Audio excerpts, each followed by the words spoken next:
الذين آمنوا اتقوا الله حق تقاته ولا تموتن إلا وأنتم مسلمون. Ikhwani, saudara-saudaraku sekalian rahimakumullah, tidak ada nikmat terbesar yang mesti menjadi syukur kita lebih dari waktu dan usia yang terisi dengan ibadah. Karena Allah Subhanahu wa taala berfirman, "Wa ma khalaqtul jinna wal insa illa liya'budun." Dan aku tidaklah menciptakan jin dan manusia melainkan agar semuanya beribadah kepada aku. Jadi tujuan dibalik penciptaan jin dan manusia adalah ibadah. Maka tidak ada fitrah terbesar dalam diri manusia lebih dari fitrah ibadah itu. Coba Anda bayangkan, Anda seorang laki-laki, tentu Anda memiliki fitrah laki-laki. Kalau ada seorang laki-laki yang mencoba keluar dari fitrahnya sebagai laki-laki, apa yang terjadi? Yang terjadi adalah kelainan. Dia pun tidak disebut lagi dengan laki-laki, tapi disebut dengan banci. Itu apabila seseorang keluar dari fitrahnya sebagai laki-laki, maka dia akan mengalami kelainan. Apa jadinya apabila seorang manusia keluar dari fitrah terbesar dalam dirinya, yaitu ibadah? Apa yang akan terjadi? Anda akan melihat manusia dengan perilaku binatang. Manusia tetapi doyan dengan kezaliman, pembunuhan, kekerasan. Anda akan melihat manusia yang cenderung kepada kezaliman. Anda akan melihat manusia yang cenderung kepada zina. Manusia dengan perilaku binatang. Itulah kelainan yang terjadi apabila seseorang mencoba lepas dari fitrah terbesar dalam dirinya, yaitu ibadah. Jemaah sekalian, oleh karena ibadah ini satu-satunya tujuan Allah untuk kehadiran kita di muka bumi, maka hendaknya kita berjuang penuh kesungguhan agar hidup kita secara utuh menjadi ibadah. Dari sejak bangun sampai kita tidur, dari siang hari sampai malam hari, semuanya kelola menjadi ibadah kepada Allah Subhanahu wa taala. Bagaimana caranya? Jemaah sekalian, diri Anda terdiri dari dua bagian. Bagian pertama adalah bagian di luar diri Anda, itu dinamakan dengan aktivitas. Anda bekerja, Anda pergi ke kantor, Anda berbisnis, itulah bagian eksternal dalam diri Anda. Lalu bagian kedua adalah bagian internal, yaitu sifat dan karakter Anda. Bahwa Anda marah, bahwa Anda senang, bahwa Anda sedih, itu semua karakter dan sifat Anda. Baiklah, yang pertama, di luar diri Anda terdapat sejumlah aktivitas dan kegiatan-kegiatan. Setiap aktivitas Anda yang sesuai dengan Al-Quran dan Sunnah itu adalah ibadah. Anda seorang pejabat, apakah ada ayat-ayat dan hadis-hadis Nabi yang mesti menjadi pegangan dan undang-undang bagi seorang pejabat? Jawabannya iya. Maka sepanjang dalam kapasitas Anda sebagai pejabat, Anda berpegang dengan Al-Quran dan hadis, maka jabatan Anda adalah ibadah. Kalau Anda seorang pedagang dan bisnismen, apakah ada ayat-ayat dan hadis-hadis Nabi yang mengatur dunia Anda sebagai pedagang? Jawabannya ada. Maka sepanjang Anda berpegang dengan ayat dan hadis yang menjadi aturan main dalam bisnis dan perdagangan, maka bisnis dan perdagangan Anda adalah ibadah. Begitu selanjutnya, apapun aktivitas Anda sepanjang sesuai dan mengikuti undang-undang Al-Quran dan hadis, maka seluruh aktivitas ini menjadi ibadah. Lalu kemudian di dalam diri Anda, internal Anda terdapat sejumlah karakter dan sifat, bahwa Anda marah, bahwa Anda senang, bahwa Anda takut dan lain-lain. Ketika Anda sedang marah, apakah ada ayat dan hadis yang mengatur bagaimana Anda marah? Ada. Maka sepanjang marah Anda sesuai dengan aturan dalam Al-Quran dan hadis, maka marah Anda adalah ibadah. Ketika Anda senang dengan sesuatu, gembira dengan sesuatu, apakah ada Al-Quran dan hadis yang mengatur bagaimana Anda bergembira? Jawabannya ada.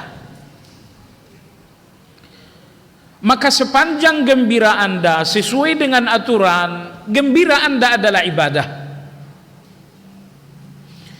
Saudaraku sekalian, disinilah kita temukan kenikmatan belajar dan menuntut ilmu.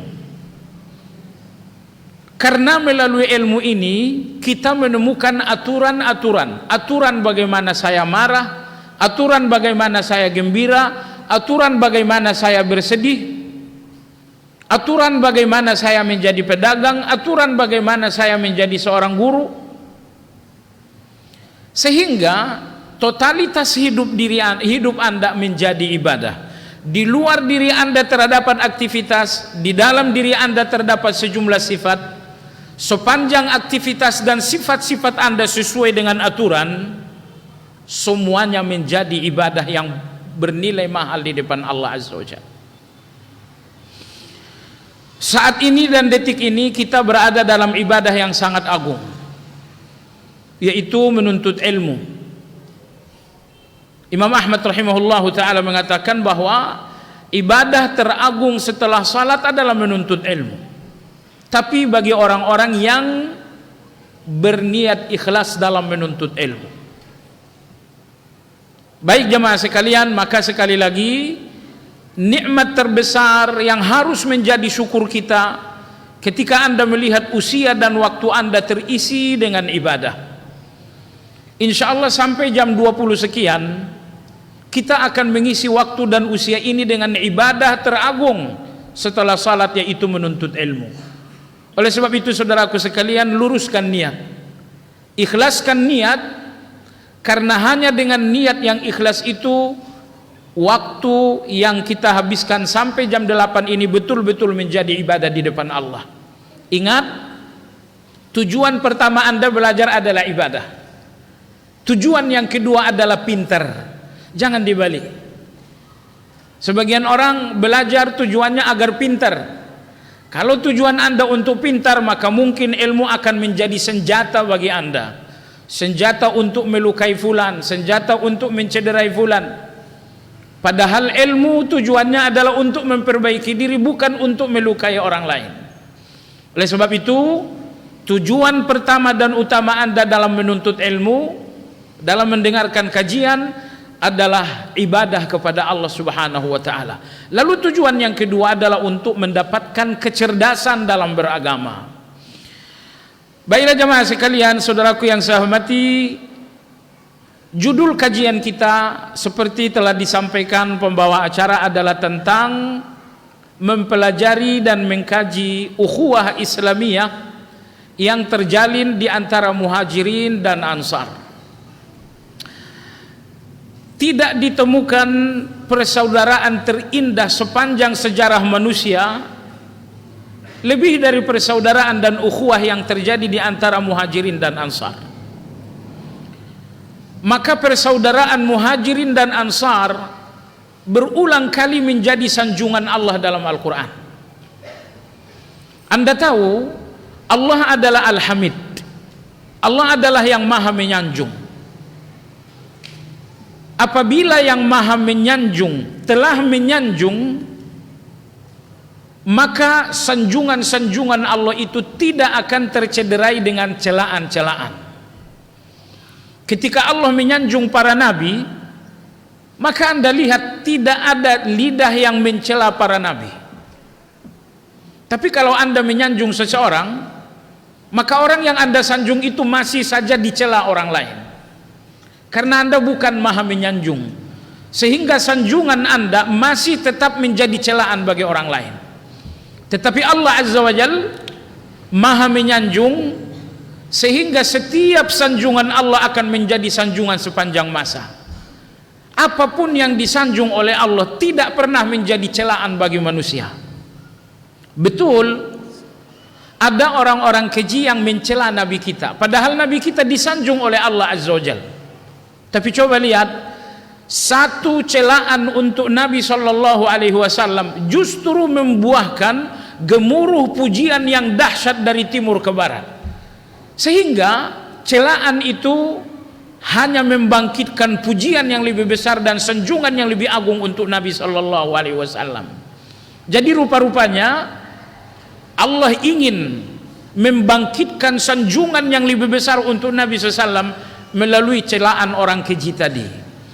Jadi kesimpulan, semua yang disanjung oleh yang maha menyanjung, maka itu tidak akan pernah menjadi celaan bagi sampai hari kiamat. Dan ternyata di antara sanjungan Allah dalam Al-Quran, bahwa Allah Subhanahu wa ta'ala berulang kali menyanjung persaudaraan yang terjadi di antara Muhajirin dan Ansar. Apapun yang disanjung Allah akan menjadi sanjungan bagi Anda apabila sanjungan itu ada dalam diri Anda. Ketika Allah menyanjung jujur, Anda akan tersanjung apabila kejujuran itu ada dalam diri Anda. Ketika Allah menyanjung sabar, Anda pun akan tersanjung dalam pandangan Allah kalau sabar itu ada dalam diri Anda. Dan kita ingin menjadi sanjungan bagi Allah, dan kita justru berusaha menghindar dari sanjungan manusia. Sanjungan manusia adalah tipu daya. Yang mereka tahu dari Anda hanya sedikit, dan yang mereka tidak tahu sangatlah banyak. Manusia tahu 10% tentang Anda, dan mereka tidak mengetahui 90% tentang Anda. Maka manusia menyanjung Anda berdasarkan 10% yang mereka tahu, sehingga sanjungan manusia lebih dekat kepada dusta. Jangan nikmati sanjungan manusia. Sanjungan manusia lebih dekat kepada dusta. Maka ulama-ulama kita mengatakan, di antara bentuk kecerdasan seseorang bahwa ia tidak menikmati sanjungan manusia, karena ia sadar bahwa sanjungan manusia datang dari ketidaktahuan. Sekiranya manusia tahu tentang kekurangan saya, tentu tidak akan ada sanjungan. Tapi manusia ini tidak tahu kekurangan saya, tidak tahu aib-aib saya, tidak tahu kekeliruan saya. Dari ketidaktahuan itulah muncul sanjungan. Jadi jangan dinikmati sanjungan manusia. Baiklah jamaah sekalian yang saya hormati, di antara sanjungan Allah dalam Al-Quran, bahwa Allah Subhanahu wa ta'ala menyanjung persaudaraan yang terjadi di kalangan Muhajirin dan orang-orang Ansar. Mari kita lihat beberapa bagian-bagian dari persaudaraan mereka yang kemudian menjadi sanjungan bagi Allah Azza wa Jalla. Yang pertama, persaudaraan Muhajirin adalah persaudaraan cinta dan pengorbanan. Persaudaraan Muhajirin dan Ansar adalah persaudaraan cinta dan pengorbanan. Dan itulah persaudaraan di mana Anda mencintai dan di mana Anda berkorban karena cinta. Dalam hadis yang diriwayatkan oleh Imam Tirmidzi, disahihkan oleh Syekh Albani rahimahullahu taala, hadis ini bersumber dari riwayat Anas bin Malik radhiyallahu taala anhu. Kata Anas bin Malik, sejumlah orang-orang Muhajirin menjumpai Nabi sallallahu alaihi wasallam. Mereka mengatakan, "Ya Rasulullah, ma ra'ayna qauman abdhala min kathir wala ahsana muasatin min qalil min qaumin nazalna bihim. Ya Rasulullah, sepanjang hayat kami tidak pernah melihat manusia yang sangat dahsyat berinfak di dalam kekayaan, tetapi sangat tabah di dalam kemiskinan, melebihi orang-orang Ansar. Jadi kata mereka, ya Rasulullah, kami tidak pernah melihat manusia sangat dermawan dalam kekayaan tetapi sangat tabah dalam kemiskinan. Kami tidak melihat ini kecuali di tengah-tengah orang Ansar. Orang kaya dari kalangan Ansar, orang kaya yang penuh dengan kedermawanan. Orang miskin dari kalangan Ansar adalah orang miskin yang penuh dengan ketabahan dan kesabaran. Mereka mengatakan, ya Rasulullah, kami tidak melihat pemandangan ini kecuali di tengah penghuni Madinah orang-orang Ansar ini. Bahkan ketika orang-orang Muhajirin sampai di kota Madinah, ketika mereka sampai di kota Madinah, kata sahabat tadi, laqad kafauna al-mu'nata wa asyrakuna fil mahana. Ya Rasulullah, perhatikanlah bagaimana orang-orang Ansar ini. Mereka tidak mau kita bekerja di pertanian mereka, padahal setelah mereka panen kita mendapatkan hasil. Orang-orang Muhajirin berkata, ya Rasulullah, orang-orang Ansar ini mereka tidak mau kita membantu pekerjaan tani mereka. Mereka bertani, mereka berkebun, dan mereka menolak kita bekerja membantu mereka dalam pertanian, padahal setelah mereka panen, hasil panennya pasti dibagi kepada kita. Sehingga kemudian mereka adalah orang yang luar biasa. Dalam riwayat lain diriwayatkan oleh Imam Bukhari dari Abu Hurairah radhiyallahu taala anhu, setelah Nabi dan orang Muhajirin sampai di kota Madinah, maka orang-orang Ansar ini orang-orang Madinah menjumpai Nabi sallallahu alaihi wasallam. Beliau mengatakan, ya Rasulullah, silahkan Anda membagi harta benda kami untuk Muhajirin. Harta benda termahal di Madinah ini adalah perkebunan. Si fulan punya kebun, tentu bukan kebun sawit, punya kebun korma gitu kan. Ya Rasulullah, silakan Anda bagi-bagi kebun-kebun kami kepada orang-orang Muhajirin. Berapapun Anda membagi kebun kami untuk mereka, kami ridho dan kami rela. Kata Nabi sallallahu alaihi wasallam, la takfuna al-mu'nata wa tusyrikuna ats-tsamarata. Nabi sallallahu alaihi wasallam mengatakan, tidak, kebun kalian tetap milik kalian. Tidak perlu kebun yang menjadi usaha dan mata pencarian kalian berikan kepada Ansar. Hanya saja sebagian penghasilan kalian bagilah kepada orang-orang Ansar. Lalu kemudian orang-orang Ansar mengatakan, sami'na wa ata'na. Ya Rasulullah, kami mendengar dan kami taat. Jadi Anda lihat di sini kebijaksanaan Rasulullah sallallahu alaihi wasallam. Ketika orang-orang Ansar menawarkan kepada Nabi agar Nabi membagi harta mereka kepada orang-orang Muhajirin, Nabi SAW mengatakan tidak, harta kalian tetap milik kalian.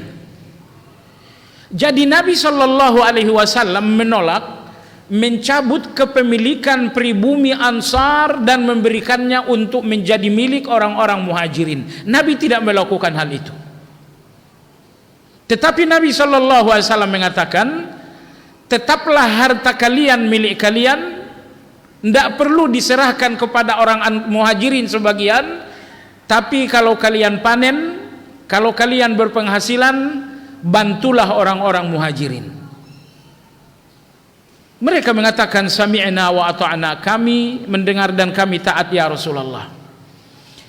Jadi Anda lihat dalam kisah ini bagaimana orang-orang Ansar, merekalah pribumi Madinah menyambut pendatang dengan hati yang penuh dengan cinta dan kedermawanan. Dan ini sangat berbeda dengan situasi di banyak tempat. Biasanya selalu ada kecemburuan antara pribumi dengan pendatang. Ternyata itu tidak terjadi di masyarakat Madinah. Masyarakat yang dibangun oleh Nabi Shallallahu Alaihi Wasallam, bahwa orang-orang pribumi Madinah yang oleh Allah dijuluki dengan Ansar memberikan cinta yang besar terhadap para pendatang, bahkan memberikan kedermawanan. Dalam hadis yang diriwayatkan oleh Imam Bukhari dan Imam Muslim, sekali waktu seorang laki-laki sampai di Madinah. Beliau mengatakan, ya Rasulullah, perjalananku jauh dan saya sangat letih.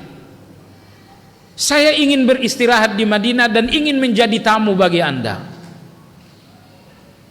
Nabi Shallallahu Alaihi Wasallam sangat gembira.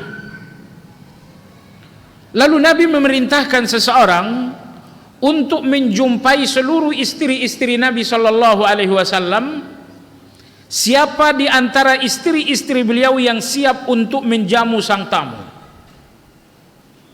Qadarullah, ternyata di rumah seluruh istri-istri Nabi Shallallahu Alaihi Wasallam tidak ada makanan satu malam yang bisa disajikan untuk seorang tamu.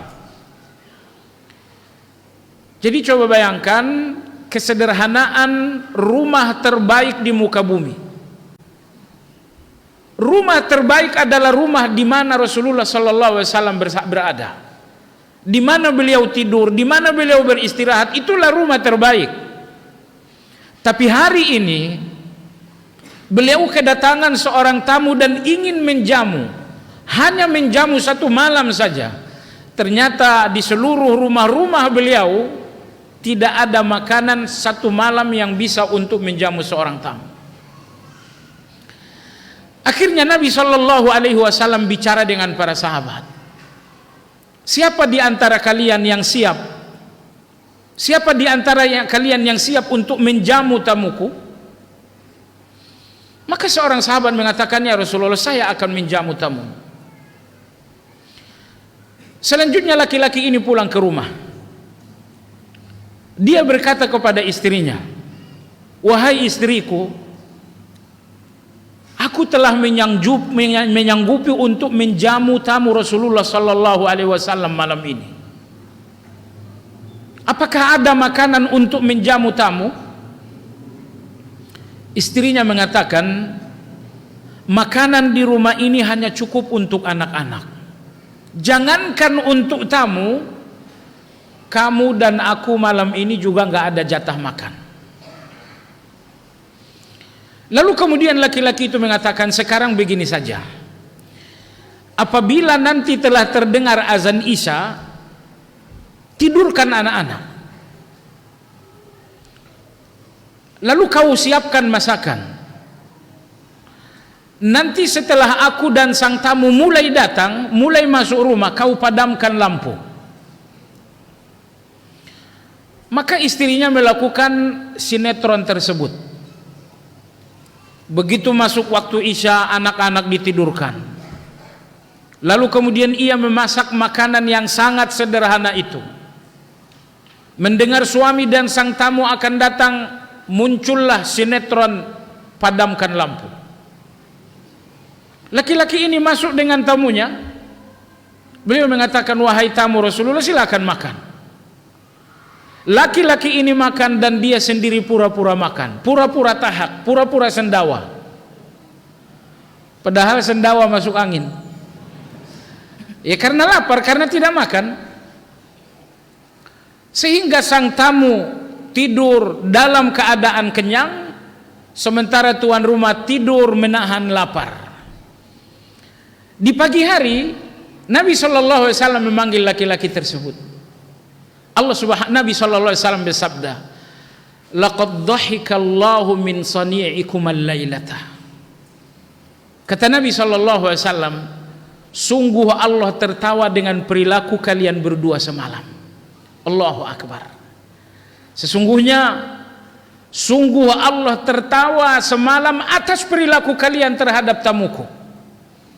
Saudaraku sekalian, kadang-kadang Allah ridha lalu dikatakan oleh dalil radhiyallahu, Allah ridha. Kadang-kadang Allah ridha lalu dikatakan Allah tersenyum. Kadang-kadang Allah ridha lalu dikatakan Allah cinta. Tetapi di dalam hadis ini Allah ridha dengan sepasang suami istri, lalu Nabi mengatakan laqad dhahikallahu min sani'ikum al-lailah. Sesungguhnya Allah malam ini tertawa atas perilaku kalian berdua atas tamuku.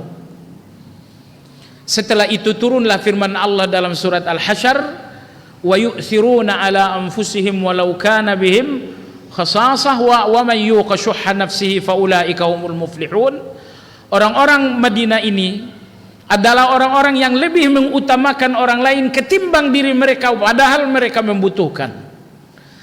Ternyata ayat 9 dalam surat Al-Hasyr ini turun untuk sepasang suami istri yang melewati malam dengan lapar untuk kenyangnya seorang tamu.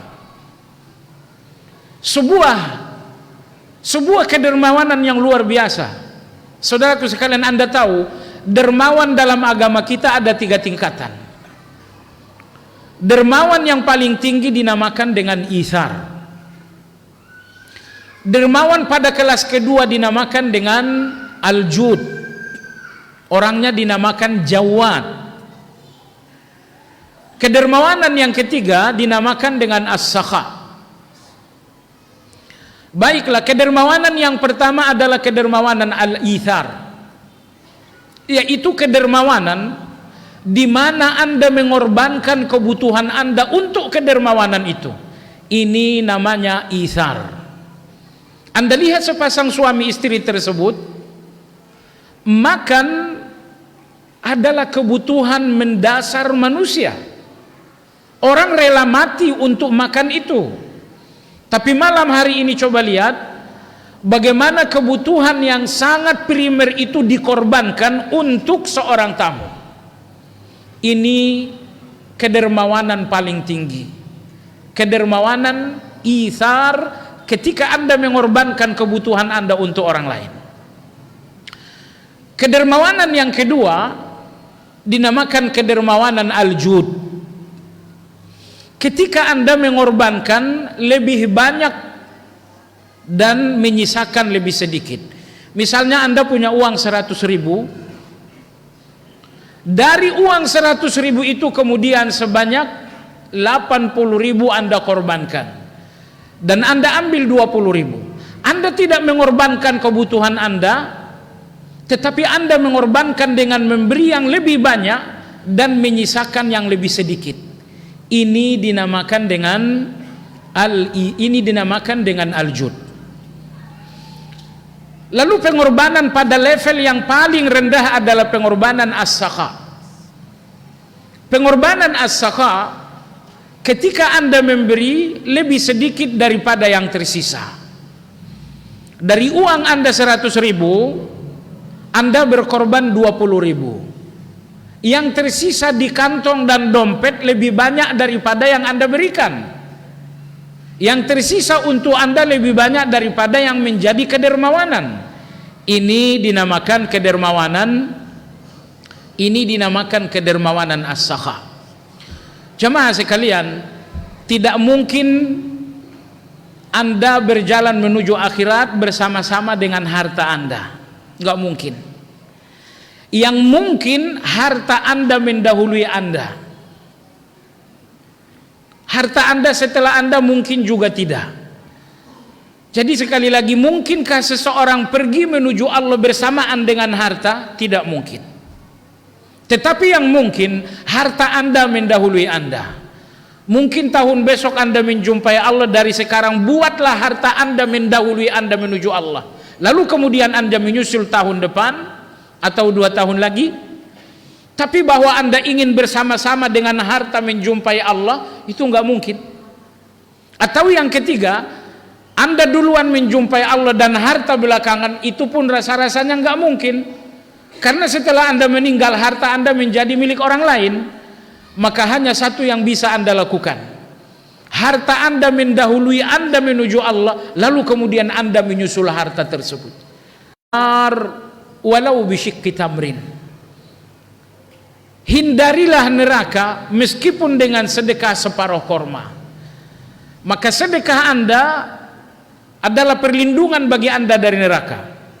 Maka sedekah Anda adalah naungan bagi Anda pada hari kiamat. Semua orang kepanasan, matahari didekatkan oleh Allah hanya 1 mil di atas ubun-ubun, tetapi ada sekelompok orang yang dinaungi. Mereka dinaungi oleh sedekah mereka. Oleh sebab itu jamaah sekalian yang saya hormati, di antara mutiara yang mesti Anda ambil dan pelajari dari orang muhajirin adalah kedermawanan, adalah kecintaan terhadap sedekah. Lihatlah sepasang suami istri yang membuat Allah tertawa pada suatu malam ketika mereka dermawan dengan kedermawanan tertinggi, yaitu kedermawanan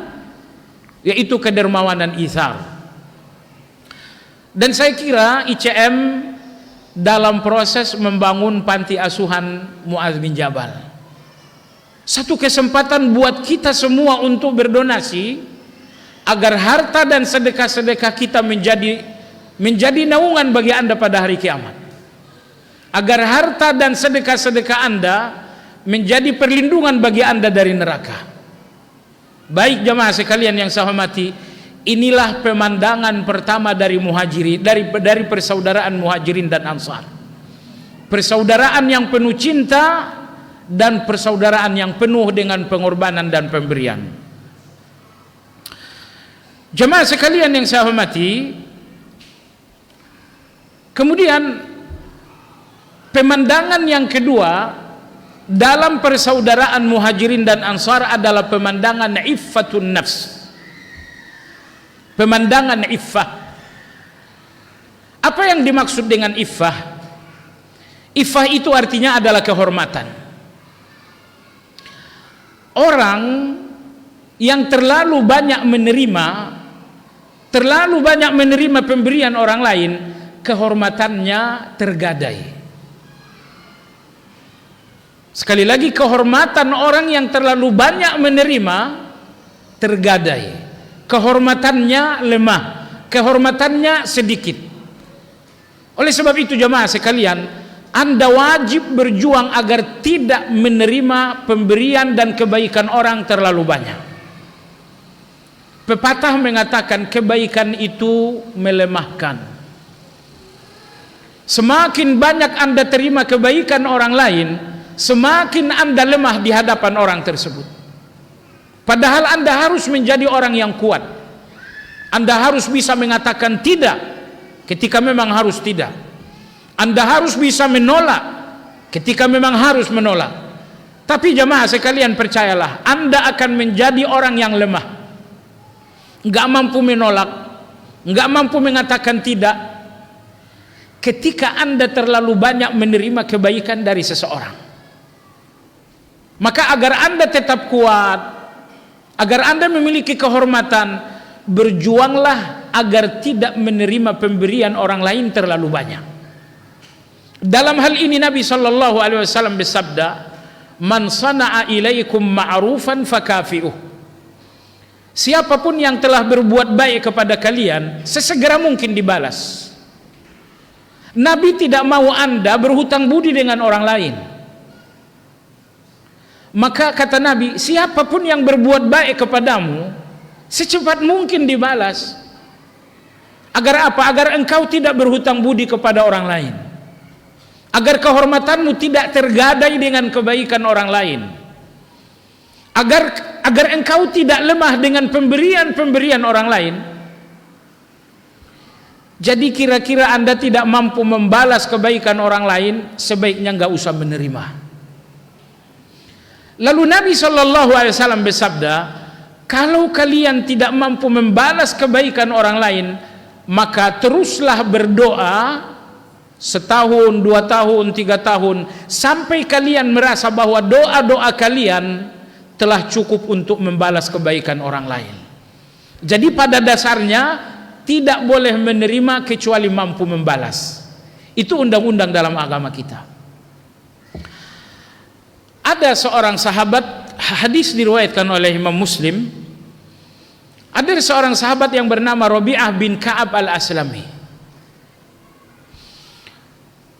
Rabi'ah bin Ka'ab mungkin cermin dari kita semua, karena kita sama-sama mencintai Nabi SAW. Kita pun insya Allah siap untuk melakukan yang terbaik yang bisa kita lakukan untuk Nabi SAW. Rabi'ah bin Ka'ab radhiyallahu anhu memperhatikan apa spesialisasi yang bisa dia lakukan untuk Nabi SAW. Jadi sahabat-sahabat, mereka selalu mencari kebaikan yang spesial yang tidak dilakukan oleh orang lain. Kalau kita berusaha melakukan kebaikan-kebaikan reguler, tidak ada kebaikan-kebaikan eksekutif kita. Salah satu contoh jamaah sekalian, ketika Nabi SAW sampai di kota Madinah, Abu Ayyub mengatakan, "Ya Rasulullah, tinggal di rumahku." Masing-masing orang-orang Ansar melakukan kebaikan-kebaikan yang spesial. Akhirnya datang seorang wanita yang bernama Ummu Sulaim. Dia pun berpikir ingin melakukan satu kebaikan yang betul-betul spesial. Maka dia menjumpai Nabi SAW. Ummu Sulaim sadar dia tidak punya harta untuk didermakan untuk Nabi SAW. Maka dia mengatakan, "Ya Rasulullah, ini anakku bernama Anas bin Malik. Aku serahkan anakku untuk menjadi pembantu dalam segala kebutuhan-kebutuhan." Coba lihat bagaimana sahabiyah Ummu Sulaim berhasil menemukan satu kebaikan spesial yang tidak dimiliki orang lain. Nah, dalam hadis yang kita bicarakan ini, Rabi'ah bin Ka'ab al-Aslami radhiyallahu anhu juga berpikir tentang satu kebaikan spesial yang tidak dimiliki oleh siapapun. Maka dia menemukan kebaikan spesial. Saya harus selalu menyiapkan menyiapkan air di setiap Nabi akan berwudu. Maka begitu masuk waktu zuhur, Rabi'ah ambilkan air untuk Nabi SAW. Begitu masuk asar, Rabi'ah ambilkan air untuk Nabi SAW berwudu. Sehingga Rabi'ah radhiyallahu anhu berhasil menemukan satu kebaikan spesial yang tidak dimiliki oleh siapapun. Saudaraku sekalian, apabila Anda melihat catatan tentang orang-orang yang dijamin masuk surga oleh Nabi SAW, mereka semua dijamin masuk surga bukan karena kebaikan yang reguler, tapi karena kebaikan-kebaikan yang spesial. Tadi dalam khutbah Jumat kita sampaikan tentang seorang laki-laki yang dijamin Nabi SAW masuk surga, bukan karena kebaikan yang biasa, tapi karena satu kebaikan yang tidak dimiliki orang lain, bahwa laki-laki ini setiap akan tidur selalu memaafkan orang setelah itu tidur. Hari ini siapa yang jahat? Hari ini siapa yang membuat saya baper? Hari ini siapa yang membuat saya tersinggung? Lalu dia maafkan. Setelah itu dia tertidur. Maka di antara kecerdasan Anda dalam beramal saleh, coba Anda temukan satu kebaikan yang tidak dimiliki oleh siapapun. Lalu Anda sungguh-sungguh. Biasanya kebaikan-kebaikan seperti inilah yang menjadi pintu surga. Kembali kepada Rabi'ah bin Ka'ab. Setelah Rabi'ah bin Ka'ab al-Aslami menjalankan spesialisnya, selalu menyiapkan air untuk wudhu Rasulullah SAW. Akhirnya Rasulullah SAW berkata suatu hari itu setelah Rabi'ah menyiapkan air untuk Nabi berwudhu, lalu Nabi SAW berwudhu. Setelah Nabi SAW berwudhu, beliau berkata, "Wahai Rabi'ah, sal. Wahai Rabi'ah, mintalah apapun yang kau inginkan." Rabi'ah radhiyallahu anhu berpikir beberapa saat, apa yang aku minta? Setelah diam beberapa saat, lalu dia mengatakan, "Ya Rasulullah, as'aluka murafaqataka fil jannah. Ya Rasulullah, permintaanku agar aku tetap temanmu di dalam surga, agar aku tetap sahabatmu di dalam surga. Kata Nabi sallallahu alaihi wasallam, aw ghaira dzalika, tidak ada permintaan lain? Rabi'ah mengatakan, huwa dzalika ya Rasulullah, satu-satunya permintaanku cuman itu, agar aku tetap menjadi sahabat dan temanmu di dalam surga. Kata Nabi SAW, fa'inni ala nafsika bikathratis sujud, kalau begitu bantulah aku untuk.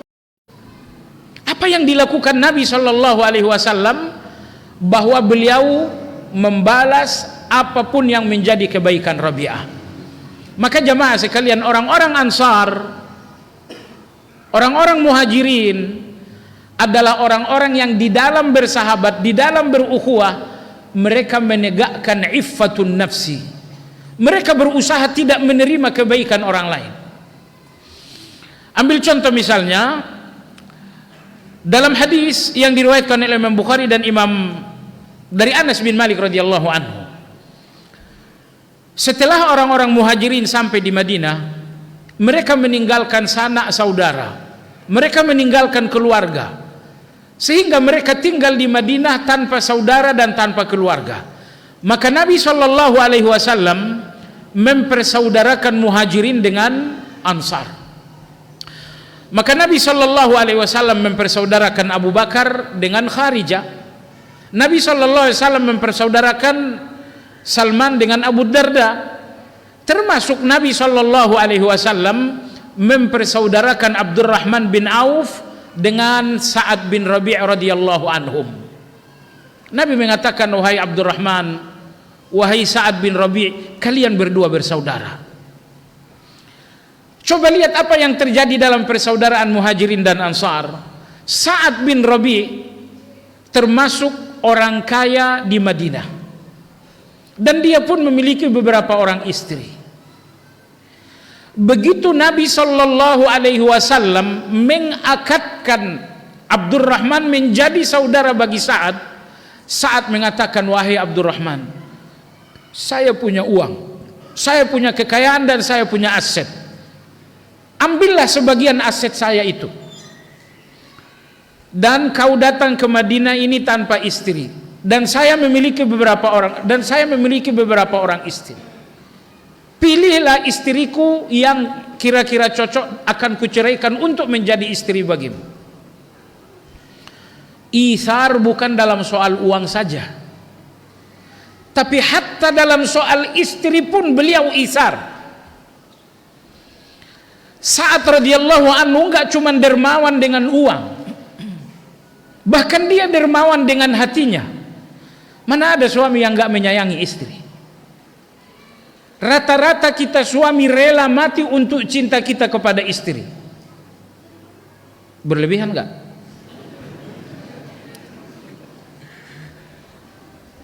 Insya Allah tidak berlebihan.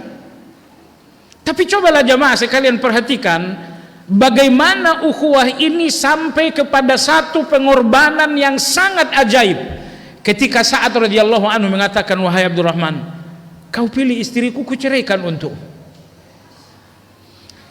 Jemaah sekalian, apa kemudian tawaran Sa'ad, tawaran harta dan tawaran wanita, apakah ini diterima oleh Abdurrahman bin Auf? Jawabannya tidak. Abdurrahman bin Auf memberikan pemandangan yang sangat indah, pemandangan yang dinamakan dengan iffatun nafs, pemandangan tentang kehormatan, pemandangan bahwa seorang mukmin tidak boleh menerima kecuali mampu untuk membalas. Abdurrahman mengatakan, tidak, saya tidak bisa menerima pemberian, dan saya pun tidak akan mengambil tawaranmu yang kedua. Abdurrahman mengatakan, tunjukkan kepadaku pasar Madinah. Akhirnya kemudian Abdurrahman mencoba berjualan. Beliau berjualan minyak samin. Beliau berjualan minyak samin, berjualan. Hanya dalam tempo yang sangat singkat, ternyata Abdurrahman ini sudah memiliki kekayaan. Lalu kemudian dia menikah. Apa yang ingin kita pelajari di sini?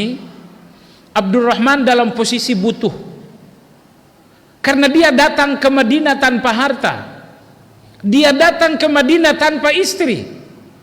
Malam Madinah menjadi begitu dingin tanpa istri, dan Madinah menjadi begitu berat tanpa harta. Tapi walau demikian beliau sangat membutuhkan.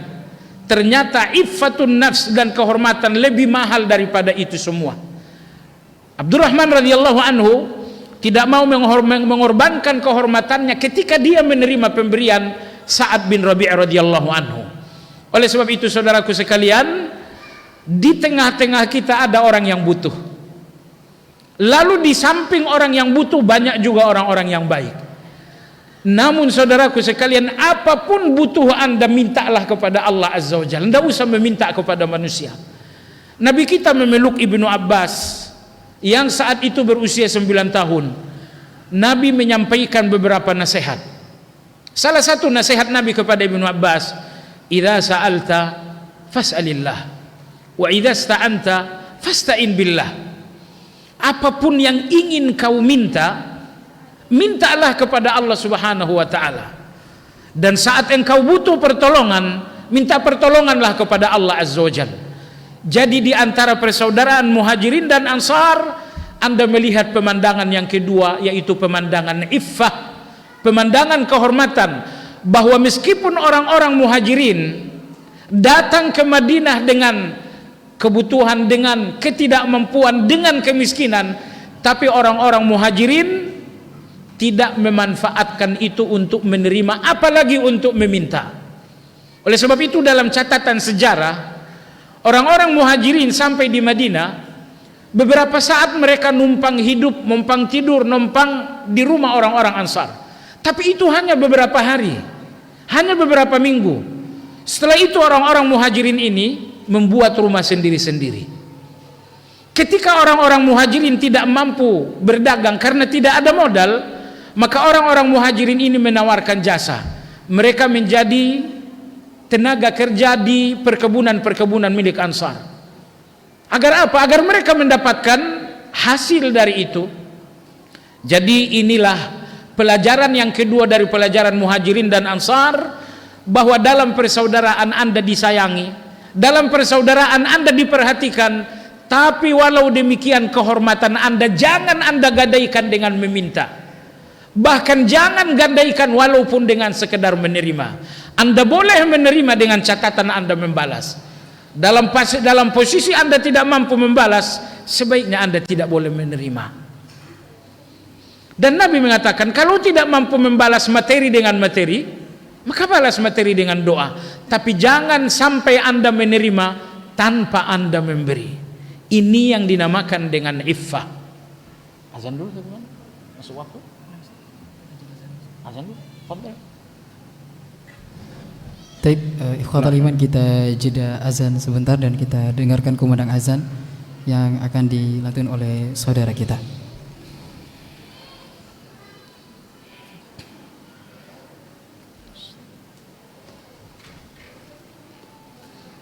La haula wala quwwata illa billah.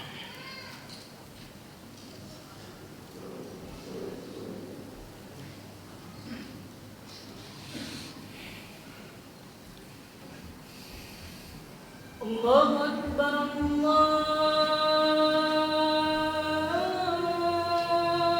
Akbar, Allahu Akbar.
Ya. Kemudian pemandangan yang ketiga dalam persaudaraan Muhajirin dan Ansar adalah raddul ird, bahwa di dalam persaudaraan Muhajirin dan Ansar mereka selalu membela kehormatan saudara, sehingga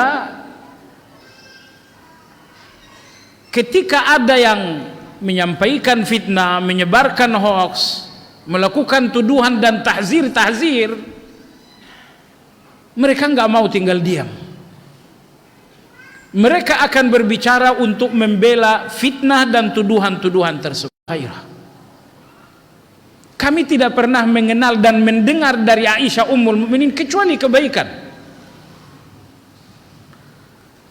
Jadi Anda lihat bagaimana seorang Abu Ayyub Al-Ansari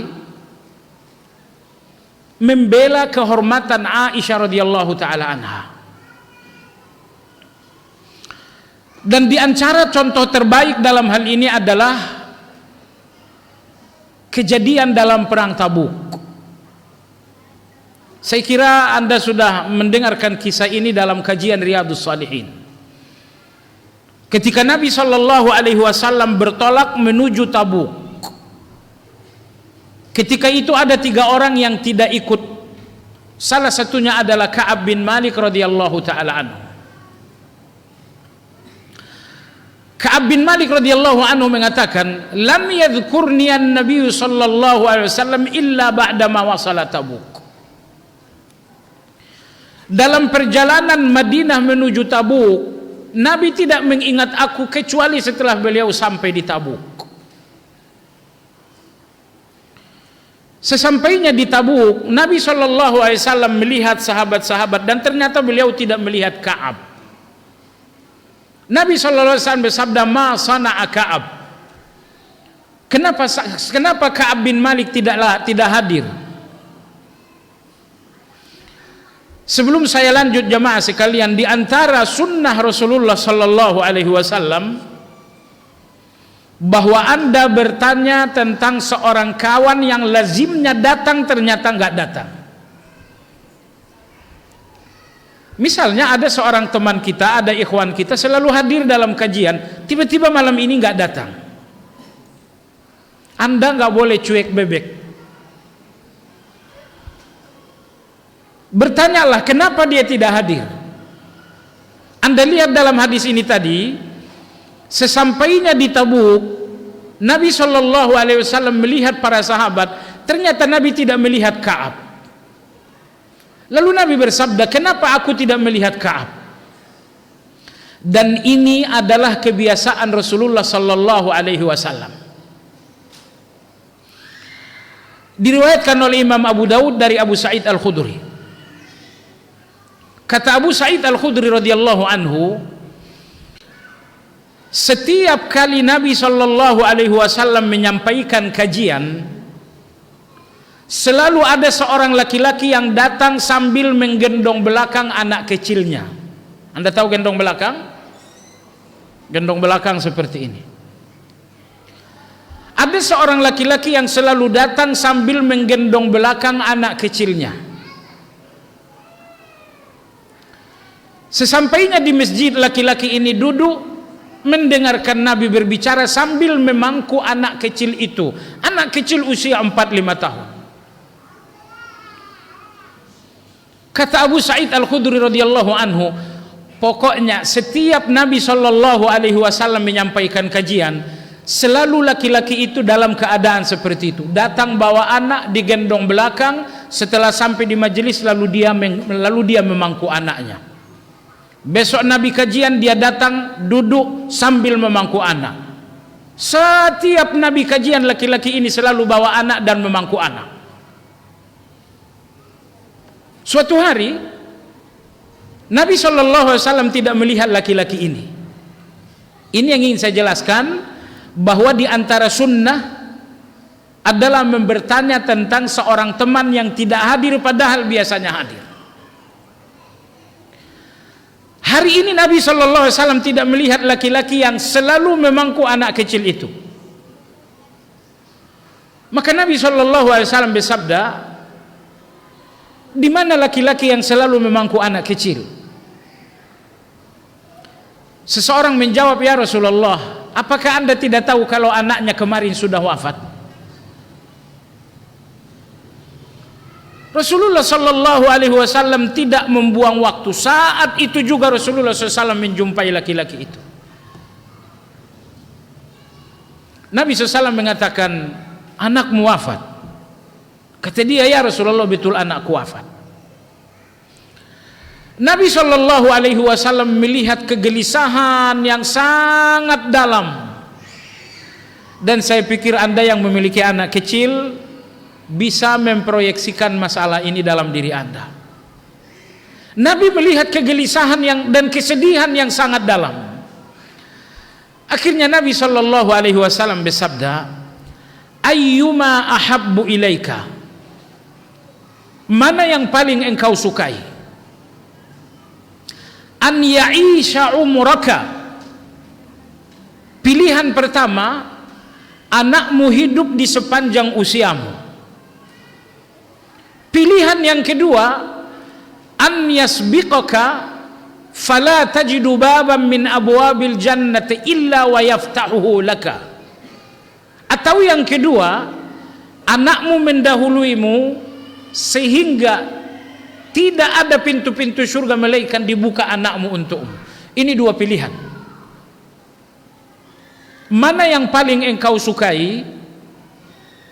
Engkau hidup sepanjang usiamu dengan anakmu, atau anakmu mendahuluimu ke surga untuk membukakan pintu surga untukmu? Mana yang paling kau inginkan? Laki-laki ini mengatakan, ya Rasulullah, aku ingin yang kedua. Catatan kita dengan hadis riwayat Abu Daud ini, bahwa Anda nggak boleh diam ketika ada seorang teman yang biasanya ada dan tidak ada.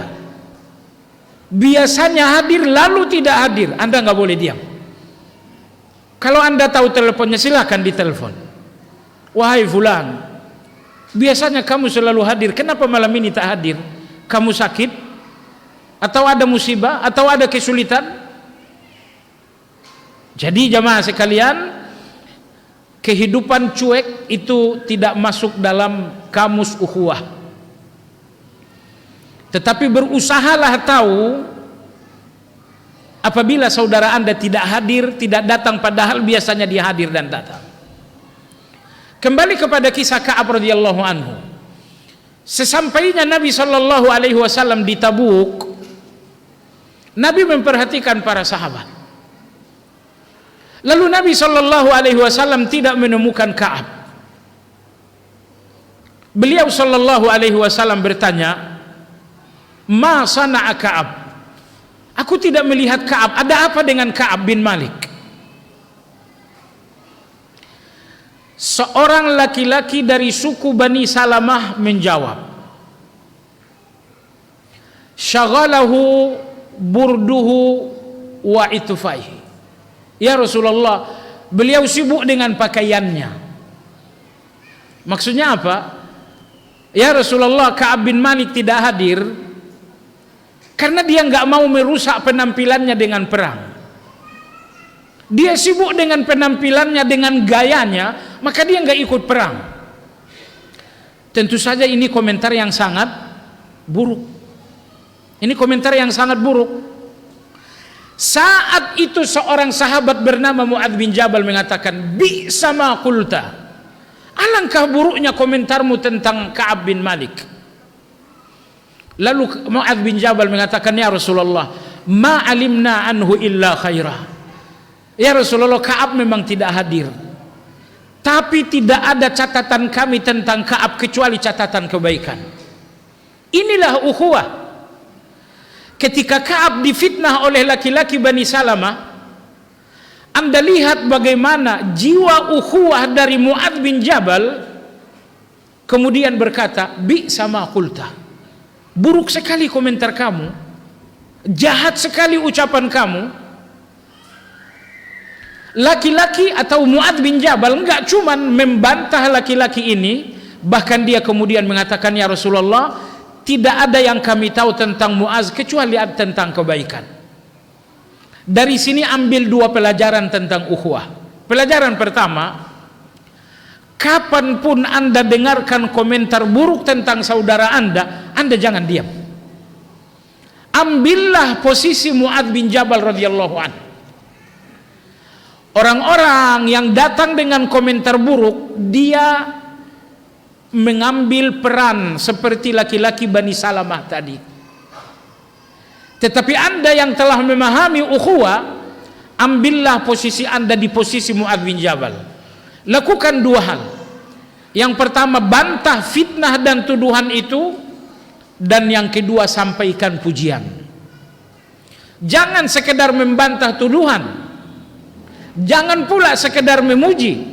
Lakukan dua-duanya. Bantah tuduhan lalu kemudian memuji. Itu yang dilakukan oleh Mu'adz bin Jabal. Mu'adz mengatakan, ucapan kamu buruk sekali ya, komentar kamu jahat sekali ya. Beliau membantah. Lalu kemudian beliau menyanjung, ya Rasulullah, tidak ada yang dapat diucapkan tentang Mu'adz ini kecuali kebaikan. Oleh sebab itu saudaraku sekalian yang saya hormati, siapapun orangnya yang datang dengan komentar baik untuk saudara muslim Anda nggak boleh diam. Ambil posisi Abu Ayyub terhadap Aisyah radhiyallahu anha, dan ambil posisi Mu'adz bin Jabal terhadap Ka'ab bin Malik. Apa yang Anda lakukan? Lakukan dua hal. Yang pertama, membela. Yang kedua, menyanjung. Dan untuk Anda yang melakukan hal ini, berlaku hadis hasan yang diriwayatkan oleh Imam Tirmidzi, Abu Daud dan lain-lain dari Abu Darda. Nabi sallallahu alaihi wasallam bersabda, man radda an irdi akhihi raddallah an wajhihi nar yaumal qiyamah. Siapapun yang membela kehormatan saudaranya yang dicederai dengan tuduhan, maka Allah akan menjauhkan wajahnya dari neraka pada hari kiamat. Subhanallah. Begitu Anda dengarkan tuduhan atau tahzir, di depan Anda ada peluang untuk Anda enggak tersentuh neraka. Apa itu? Bela kehormatan saudara Anda. Bela kehormatan saudara Anda yang dituduh dan difitnah. Begitu Anda membela, maka Anda mendapatkan jaminan Rasulullah SAW bahwa siapapun yang membela saudaranya, niscaya Allah akan menjauhkan wajahnya dari neraka pada hari kiamat. Ini pelajaran pertama dari kisah Mu'adz. Pelajaran ukhuwah yang kedua dari kisah Mu'adz,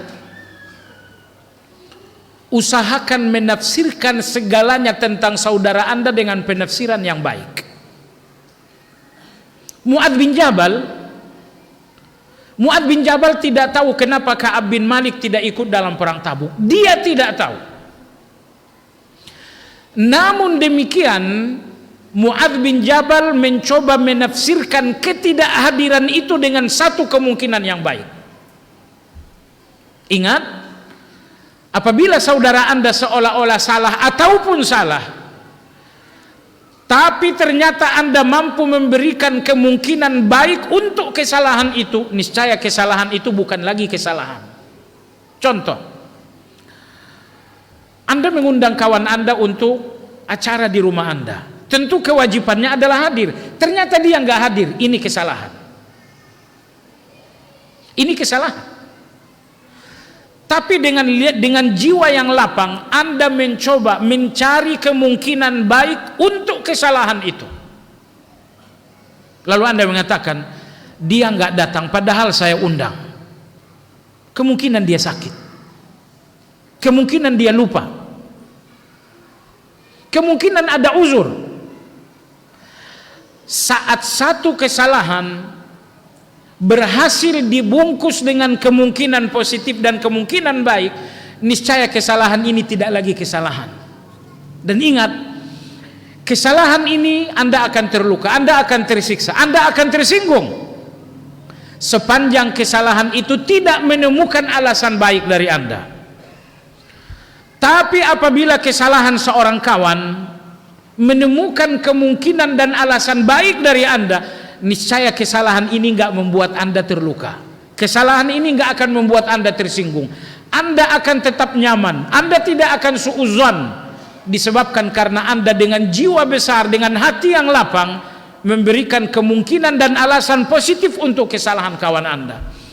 Maka Syekhul Islam Ibn Taimiyah rahimahullahu taala mengatakan, yajibu hamlu kalami ahli salah ahsana mahmal. Setiap orang-orang yang baik, kesalahan dan kekurangan mereka wajib ditafsirkan dengan kemungkinan-kemungkinan baik. Teman Anda adalah orang baik, mereka berhak mendapatkan penafsiran baik untuk setiap kesalahan dan kekurangan mereka. Itu yang dilakukan oleh Mu'adz. Mu'adz tidak tahu kenapa Ka'ab tidak ikut dalam perang Tabuk, tapi walau demikian beliau memberikan komentar baik. Ya Rasulullah, kami tidak tahu tentang Mu'adz kecuali kebaikan. Maka oleh sebab itu jemaah sekalian, saudara Anda bukan malaikat, teman Anda bukan malaikat. Mereka adalah anak-anak manusia yang banyak salah dan banyak kurang.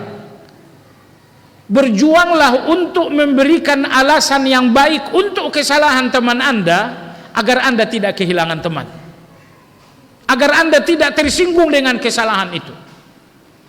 Seorang salafus saleh mengatakan, apabila Anda ingin bersahabat dengan seseorang yang gak punya kesalahan, maka Anda gak akan pernah punya sahabat. Karena Anda tidak menemukan manusia tanpa salah. Baik.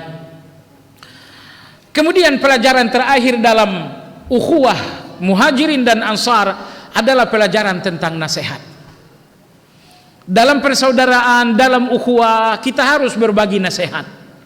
Saya punya kekurangan, namun nasihat Anda bisa membuat kekurangan saya menjadi kelebihan.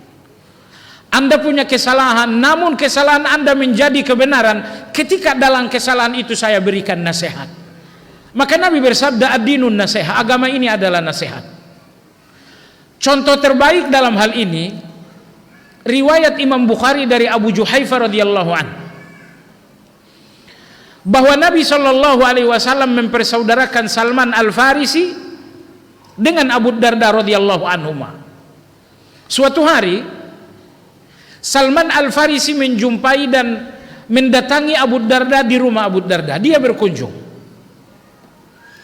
Dan ternyata Salman radhiyallahu an menjumpai istri Abu Darda dengan pakaian yang sangat kusut.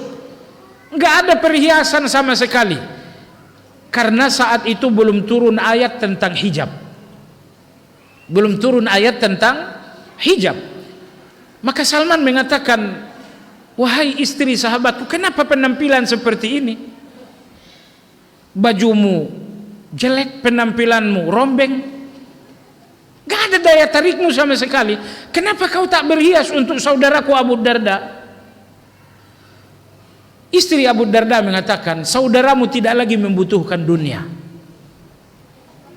Dia tidak membutuhkan dunia, termasuk aku. Dia pun tidak membutuhkan aku.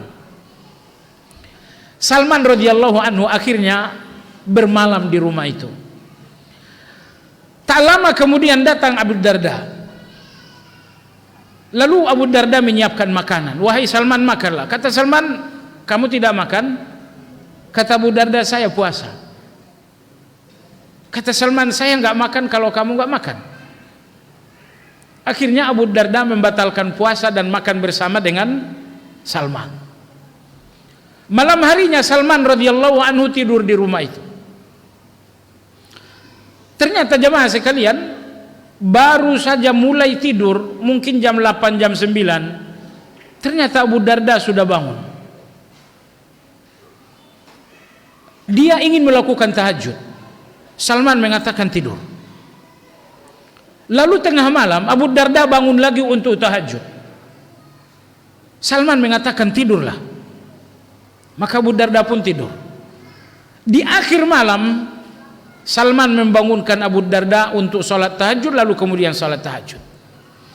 Setelah itu Salman menyampaikan nasihat, wahai Abu Darda, inna li zuwarika alaika haqqan. Orang-orang yang mengunjungi punya hak untuk makan bersama denganmu. Dan istrimu juga memiliki hak untuk mendapatkan perhatianmu. Matamu punya hak juga untuk mendapatkan istirahat dan tidur malam. Oleh sebab itu kata Salman, wahai Abu Darda, berikanlah setiap hak dan jangan ada hak yang kau korbankan. Setelah itu Salman dan Abu Darda pergi salat subuh ke masjid. Abu Darda melaporkan apa yang dilakukan oleh Salman. Kemarin saya puasa, oleh Salman saya dipaksa untuk berbuka. Di awal malam saya ingin tahajud, Abu Darda melarang. Tengah malam saya ingin tahajud, maksud saya Salman Al-Farisi melarang. Lalu di akhir malam baru kemudian saya dibangunkan untuk tahajud. Kemudian Salman mengatakan, wahai Abu Darda, orang-orang yang mengunjungi punya hak untuk makan bersama denganmu. Istrimu punya hak untuk mendapatkan perhatianmu, dan matamu pun punya hak untuk mendapatkan tidur malammu. Ya Rasulullah, begitu kata Salman. Nabi SAW mengatakan, sadaqa Salman. Wahai Abu Darda, ucapan Salman itu benar. Coba anda lihat jamaah sekalian, inilah ukhuwah. Ketika Abu Darda keliru, Salman tidak tinggal diam. Maka di antara sesuatu yang sangat indah dalam ukhuwah kita, ketika kita terus berbagi nasihat, ketika kita terus berbagi nasihat di antara kita, karena agama ini ad-dinun nasihah. Jamaah sekalian yang saya hormati, inilah beberapa pelajaran-pelajaran penting dari kehidupan ukhuwah antara Muhajirin Ansar, kehidupan ukhuwah yang disanjung oleh Allah Subhanahu wa taala. Mudah-mudahan pelajaran-pelajaran tadi kalaulah tidak mampu kita jalankan secara sempurna, setidaknya kita mencoba untuk mendekati kesempurnaan itu. Wallahu taala a'lam. Baik, barakallahu fikum, dan selanjutnya kita beranjak kepada sesi tanya jawab, dan kami persilakan kepada jamaah untuk mengirimkan pertanyaan melalui secari kertas, dan juga bagi para pendengar Radio Mu'adz dan pemirsa Mu'adz TV dimanapun anda berada bisa mengirimkan pertanyaannya di nomor 0852 555 943. Baik, pertanyaan pertama kita bacakan dari via WhatsApp. Bismillah, assalamualaikum Ustaz. Waalaikumsalam warahmatullahi wabarakatuh. Semoga Allah senantiasa menjaga Ustadz beserta keluarga serta menjaga ukhuwah di antara kaum muslimin. Pertanyaan ana Ustadz, ana minta nasihatnya Ustadz, bagaimana menyikapi orang yang sering menyebar fitnah terkait pribadi ana yang belum jelas kebenarannya. Kemudian bagaimana pula menyikapi orang-orang yang turut serta menvonis saya ini bersalah berdasarkan informasi dari orang yang menyebar fitnah tentang saya di mana-mana, tanpa mereka melakukan tabayun ke saya. Syukran Ustaz. Masalah anda, masalah saya juga. Dan ternyata masalah anda dan saya masalah yang lain juga. Ini masalah semua orang. Allah berfirman, in ja'akum fasiqun binaba'in fatabayyanu. Apabila ada berita yang enggak baik, maka lakukan tabayyun.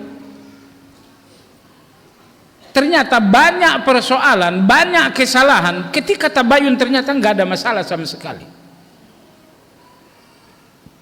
Jadi masalah yang besar ini karena kita nggak bertabayun. Padahal Allah mewajibkan kita untuk bertabayun. Baik, bagi anda yang dituduh, bagi anda yang difitnah, bagi anda yang ditahzir dan lain-lain, nomor satu, Allah berfirman dalam Al-Quran, Qulillahumma malikal mulki tu'til mulka man tasha' wa tanzi'ul mulka man tasha'. Berikutnya Allah berfirman, wa tu'izzu man tasha' wa tudhillu man tasha'. Allah yang memuliakan orang yang dia kehendaki, dan Allah yang menghinakan orang yang ia kehendaki. Ayat dalam surat Ali Imran ini mengatakan kemuliaan dan kehinaan tidak ada di tangan dan kekuasaan manusia. Tetapi kemuliaan dan kehinaan ada dalam kekuasaan Allah Subhanahu wa taala. Seluruh dunia menyanjung, kalau Allah ingin hina akan terjadi kehinaan.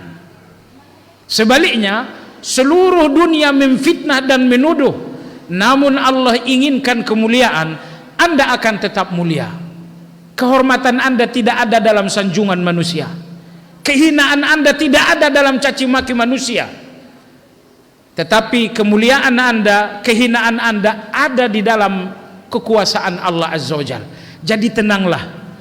Betapapun fulan ini setiap hari mengupgrade tuduhan-tuduhan tentang Anda tidak akan terhina dengan celaan manusia. Sebagaimana Anda pun tidak mulia dengan sanjungan manusia. Karena kemuliaan Anda dan kehinaan Anda ada pada Allah yang berfirman, tu'izzu man tasha wa tuzillu man tasha. Allah yang menghinakan, Allah pula yang memuliakan orang-orang yang Dia kehendaki. Alhamdulillah, kita memuji Allah Subhanahu wa taala bahwa kehormatan dan kemuliaan kita tidak ada di tangan manusia. Tidak ada dalam sanjungan dan celaan manusia. Jadi tenanglah, meski dia mencederai kehormatan Anda dengan berbagai tuduhan-tuduhan, Anda tidak akan terhina sepanjang Anda mulia di depan Allah Azza wa Jalla. Sepanjang Anda mulia di depan Allah Azza wa Jalla. Ini nomor satu. Nomor dua, cobalah menghibur diri bahwa kemungkinan bobot pahala dari sholat Anda nggak seberapa. Kemungkinan bobot pahala dari zikir Anda pun nggak seberapa. Sehingga datanglah tuduhan-tuduhan fitnah ini agar menjadi pintu surga bagi Anda. Siapa tahu sholat ini bukan pintu surga bagi Anda. Siapa tahu tilawah dan zikir bukan jalan surga bagi Anda. Tetapi datanglah orang-orang yang menuduh, memfitnah ini. Mungkin mereka inilah gerbang surga bagi Anda. Jemaah sekalian, orang-orang seperti ini menyakitkan, tapi dibutuhkan. Orang-orang seperti ini menyakitkan, tapi dibutuhkan. Anda membutuhkannya karena dua hal. Yang pertama, nanti di akhirat Anda punya banyak kotoran dan Anda butuh tong sampah. Inilah tong sampah akhirat nomor satu. Nanti ketemu dengan fulan, kasih tahu saya punya dosa 2 tahun buat kamu. Luar biasa. Datang lagi orang kedua yang memfitnah, oh ini paling dahsyat. Allah berfirman, apa keadilan yang kau inginkan? Ya Allah, dosa 5 tahun buat orang ini. Karena Anda bukan malaikat, maka Anda memiliki banyak dosa. Di depan Allah Anda membutuhkan tong untuk dosa-dosa itu. Ini manusia-manusia seperti inilah calon-calon tong sampah Anda di depan Allah Azza wa Jalla. Orang-orang seperti ini akan menjadi tong sampah Anda di depan Allah Azza wa Jalla. Kalau bisa, kalau sekarang baru 2 yang mencaci Anda, mudah-mudahan besok jadi 5. Supaya tong sampah Anda lebih banyak lagi. Ini nomor 1. Nomor 2, orang-orang seperti ini meski menyakitkan namun dibutuhkan. Agar apa? Agar Anda selalu mengkontrol diri. Karena Anda yang tidak salah pun difitnah, apalagi kalau Anda salah. Sehingga Anda akan berjuang, jangan sampai salah, jangan sampai salah, jangan sampai salah. Dan lidah musuh-musuh Anda adalah cermin untuk Anda melihat diri Anda. Karena kadang-kadang kita nggak bisa melihat diri kita. Dan teman-teman kita pun lebih banyak menyanjung daripada menyebutkan kita punya kekurangan. Musuh-musuh ini, merekalah yang letih siang dan malam untuk mencari di mana kekurangan Anda. Kalau bisa kasih hadiah. Saudaraku, saya letih mencari kekurangan saya nggak ketemu. Ternyata kamu ketemu kekurangan saya, sudah, ini hadiah buat kamu. Kasih hadiah sesekali. Maka yang kedua, orang-orang seperti ini bermanfaat untuk menjadi kontrol. Karena Anda yang tidak salah, akhirnya dia buat sendiri sinetron agar Anda salah. Apalagi kalau Anda salah, sehingga orang-orang seperti ini kontrol bagi Anda. Manfaat yang ketiga, orang-orang yang seperti ini membuat Anda jauh dari takabur. Bayangkan kalau semua orang menyanjung, waduh, mekar, bengkak hati Anda dengan takabur. Tapi alhamdulillah, ada yang mencela, yang di sini mentahzir, yang di sini menuduh, sehingga tuduhan-tuduhan ini membuat Anda enggak takabur. Apa yang Anda takabur ini mencela? Apa yang membuat Anda sombong yang ini mencaci? Alhamdulillah, hati Anda bersih, takabur Anda hilang, disebabkan karena caci dan maki ini. Jadi ternyata jamaah sekalian, walau Anda terluka, hikmah di balik luka jauh lebih banyak. Di dunia manusia seperti ini sangat bermanfaat, apalagi di akhirat. Dia menjadi tong sampah untuk kita. Dan yang ketiga, nasihat untuk Anda, jangankan Anda yang penuh kekurangan, Allah yang segala-galanya sempurna pun ditahzir oleh manusia. Ditahzir oleh manusia. Coba lihat orang lain mengatakan Allah punya istri, Allah punya anak, padahal Allah nggak punya anak. Oke lah, itu tahzir dan tuduhan orang-orang kafir. Sesama muslim pun di antara kita ada orang-orang munafik yang selalu komentar buruk tentang Allah. Iya kan? Saya udah berdoa sampai sekarang nggak dikasih. Allah memang udah nggak memperhatikan saya. Allah lihat kesulitan ini sudah bertahun-tahun, nyatanya Allah nggak memberikan kelapangan. Memangnya Allah nggak mau lagi membantu saya? Jangankan Anda yang sangat penuh dengan kekurangan, Allah yang sempurna ternyata tidak lolos juga dari caci maki manusia. Jadi kalau di antara kita ada seseorang yang ingin tidak dicaci, ini orang gila. Saya mau tak dicaci, saya mau tak dituduh, kamu orang gila. Nggak ada orang yang tak dicaci. Rasulullah Shallallahu Alaihi Wasallam, apa kata orang Mekah? Oh, ini penyair, oh ini Muhammad ini dukun, Muhammad ini orang gila, Muhammad ini pendusta. Rasulullah, manusia paling mulia sepanjang usia bumi, tapi ternyata ditahzir dan dituduh juga. Jadi ternyata Anda tidak sendirian di dalam tuduhan. Semua orang yang ada di masjid ini juga mengalami tuduhan-tuduhan.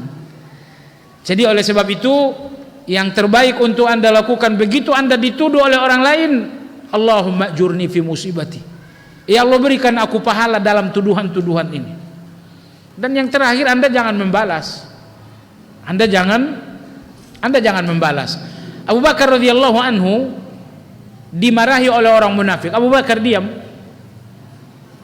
Lalu Rasulullah tersenyum. Lalu orang munafik itu mencela Abu Bakar lagi. Abu Bakar diam, Nabi tersenyum. Untuk ketiga kalinya munafik itu mencela Abu Bakar, akhirnya Abu Bakar membalas. Rasulullah SAW pergi. Lalu Nabi ditanya, ya Rasulullah, celaan pertama engkau tertawa, celaan kedua engkau tersenyum, celaan ketiga untuk Abu Bakar Anda pergi. Kata Nabi SAW, ketika Abu Bakar dicela pertama kali, Abu Bakar diam. Saya melihat malaikat membalas celaan itu, maka saya tersenyum. Celaan yang kedua Abu Bakar diam. Saya pun melihat malaikat membalas celaan itu, maka saya tersenyum. Celaan yang ketiga Abu Bakar membalas, malaikat pergi maka aku pun pergi. Jadi oleh sebab itu bertahanlah. Kalau kawan Anda sudah melakukan caci dan maki, tuduh dan fitnah, Anda nggak boleh seperti itu. Diamlah. Diamlah, dan sesungguhnya orang yang mendengar pun tidak orang-orang bodoh. Caci maki ini tidak terdengar oleh orang bodoh. Perlahan-lahan orang pun akan mikir. Satu kali dia mencaci, orang masih diam. Kedua kali mencaci, ketiga kali mencaci, ujungnya orang mikir, dan pada ujungnya bisa jadi caci maki ini akhirnya menjadi sebab Anda diharumkan dan dimuliakan oleh Allah Azza wa Jalla. Ada satu pepatah Arab berbunyi, idza aradallahu nashra fadilatin tuyat atahalahu lisana hasudi laula isti'alun nari fima jawarat maka na yu'rafu tibu urful udi. Bagian akhir saja. Anda tahu kayu gaharu? Kayu gaharu itu enggak harum, tapi begitu dibakar barulah harum semerbak luar biasa. Itulah orang-orang baik. Orang-orang baik kebaikannya tidak tersebar, tapi begitu mereka dicaci maki, jadilah mereka kayu gaharu yang dibakar, sehingga kemuliaan mereka semakin tersebar, semakin menyebar. Wallahu ta'ala a'lam. Baik, barakallahu fikum Ustaz. Dan pertanyaan selanjutnya kita bacakan, ada beberapa pertanyaan yang senada. Ustaz, bagaimana hukumnya bila kita menolak hadiah pemberian orang lain yang tidak pantas untuk kita? Dan bagaimana cara menolak yang baik agar si pemberi hadiah ini tidak tersinggung, Ustaz? Syukran. Jemaah sekalian yang saya hormati, Rasulullah sallallahu alaihi wasallam bersabda, tahadu tahabbu. Hendaklah kalian berbagi hadiah agar kalian saling mencintai. Hendaklah kalian saling berbagi hadiah. Jadi kalau hari ini ada yang memberi hadiah, terima, tapi besok Anda berikan juga hadiah. Yang kita persoalkan tadi bahwa Anda tidak boleh menerima dan tidak pernah membalas, itu yang nggak boleh. Dan yang dianjurkan dan sunnah dalam agama kita, ketika hari ini Anda menerima hadiah, esok Anda memberikan hadiah. Itu sunnah, itu dianjurkan dalam agama kita. Dan apabila Anda nggak mampu memberikan hadiah berupa materi, maka balaslah kebaikan-kebaikan itu dengan doa. Dan balaslah kebaikan-kebaikan itu dengan akhlak. Membalas kebaikan dengan akhlak bahkan lebih agung daripada membalas pemberian dan hadiah itu dengan hadiah yang sama. Tapi pastikan tidak ada hadiah yang Anda terima melainkan Anda membalas. Apakah membalas dengan materi atau setidaknya Anda membalas dengan doa. Misalnya Anda dikasih uang 1 miliar, Masya Allah, jazakallah khair, semoga keluarga berkah, usaha berkah, semoga Anda wafat dalam husnul khatimah, semoga seluruh keluarga dilindungi oleh Allah Azza wa Jal. Berikan doa-doa seperti ini. Cuman jangan sampai modal hidup cuman jazakallahu khairan. Sesekali berusahalah untuk memberi. Hari ini menerima jazakallahu khair, besok menerima jazakallahu, tiap hari jazakallahu khairan. Sampai kapan? Sesekali Anda berjuang untuk memberi. Ketika Anda tidak punya materi untuk membalas kebaikan, Anda punya tenaga bukan? Anda punya tenaga, sudah bantu dia. Hargai, balas hadiahnya dengan tenaga Anda. Misalnya besok dia ada hajatan, Anda datang, Pak, apa yang bisa saya bantu? Mana sini undangannya, biar saya yang menyebar. Besok saya sebagai penerima tamu untuk ikhwan. Anda tawarkan tenaga Anda untuk membalas kebaikan. Wallahu ta'ala a'lam. Ya. Pertanyaan selanjutnya kita bacakan dari via WhatsApp. Izin bertanya Ustadz, kalau misalnya kita mengajak seorang donatur untuk berdonasi, apakah itu termasuk hukum meminta-minta? Syukran Ustaz. Mengajak seseorang untuk berdonasi tidak termasuk meminta-minta, karena meminta itu meminta untuk Anda pribadi. Adapun Anda mengajak orang berdonasi, bisa jadi itu wajib hukumnya sesuai dengan tujuan donasinya.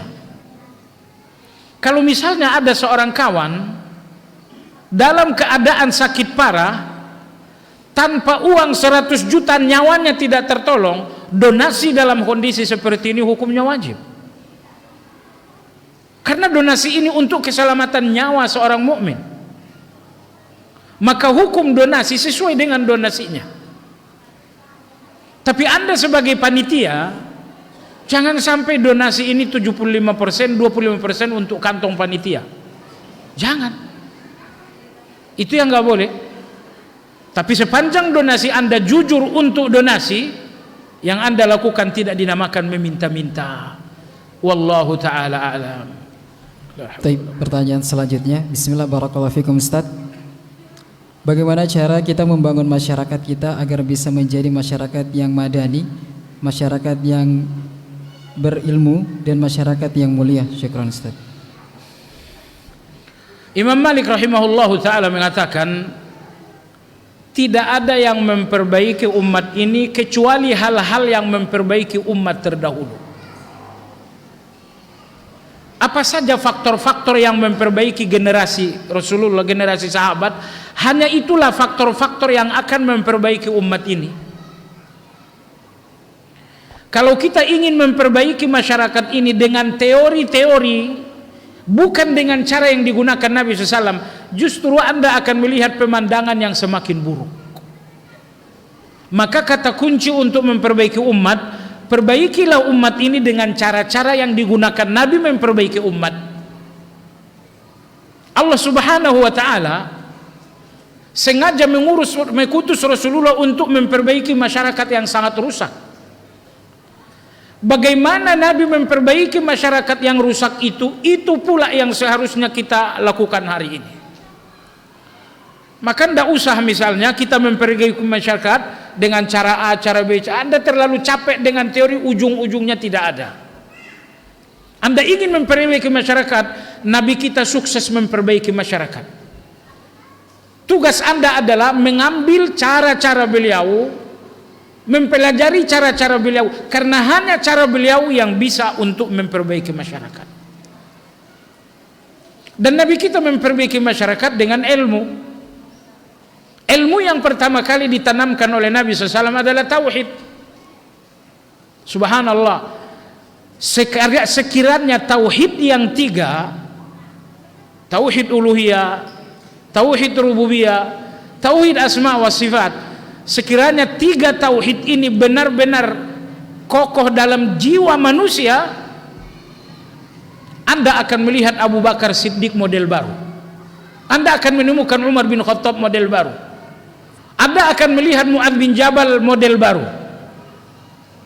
Mereka semua datang dari tauhid yang diajarkan oleh Nabi SAW. Satu masukan untuk kita yang sudah ngaji, kajian-kajian tauhid yang saya dengar di kalangan kita yang telah ngaji, itu sangat fokus membahas tauhid uluhiyah. Dan itu luar biasa. Hanya saja porsi yang diberikan untuk pelajaran tauhid rububiyah dan tauhid asma wa sifat ini porsinya terlalu rendah. Padahal tauhid uluhiyah itu tidak akan kokoh kalau tidak dibangun di atas asma wa sifat dan tauhid rububiyah. Tauhid rububiyah itu hanya tegak di atas tauhid asma wa sifat dan rububiyah. Jadi kesimpulan, masyarakat ini tidak akan baik kecuali dengan cara-cara Nabi, yaitu dakwah, yaitu ilmu, yaitu tauhid, dan yang terakhir yaitu akhlakul karimah. Enggak usah memperbaiki orang dengan uang. Ini masyarakat ini perlu diberdayakan ekonominya. Anda memperbaiki ekonominya, padahal bukan itu persoalan masyarakat yang sesungguhnya.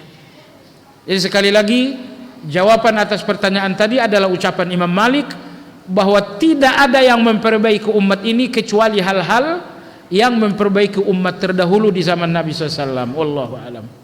Pertanyaan selanjutnya. Assalamualaikum Ustaz. Assalamualaikum. Terkait penjelasan yang Anda tangkap tadi bahwasanya pertemanan sesama teman itu baik.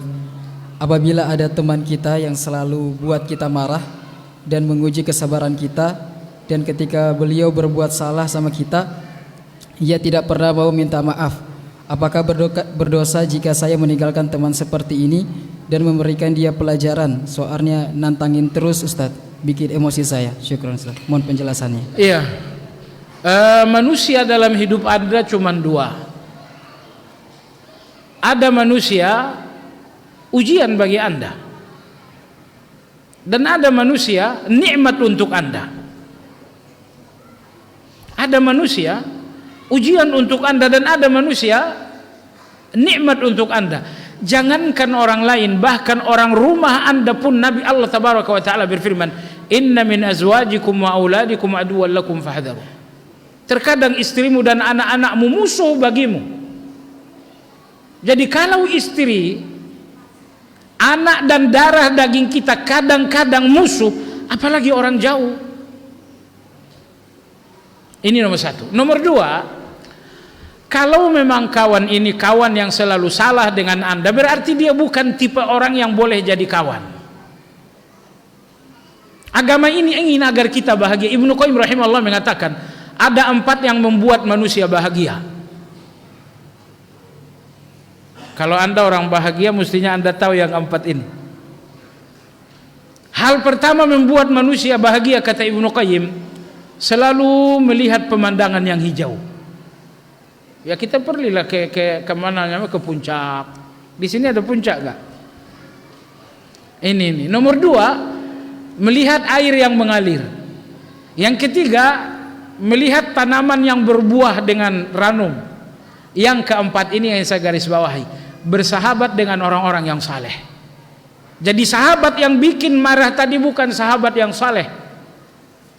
Ingat jamaah sekalian, dalam ruangan pergaulan, dalam ruangan persahabatan, pastikan hanya ada orang saleh. Adapun orang-orang yang saleh, mereka cukup di luar pergaulan Anda. Misalnya ada orang-orang fasik, orang-orang pemarah, berikan mereka sikap yang baik, tetaplah santun dengan mereka, ya, tetaplah lembut dengan mereka, tapi untuk sebuah pergaulan dan persahabatan, pastikan persahabatan Anda tidak ada orang-orang yang jahat. Agar apa? Agar Anda tidak terluka.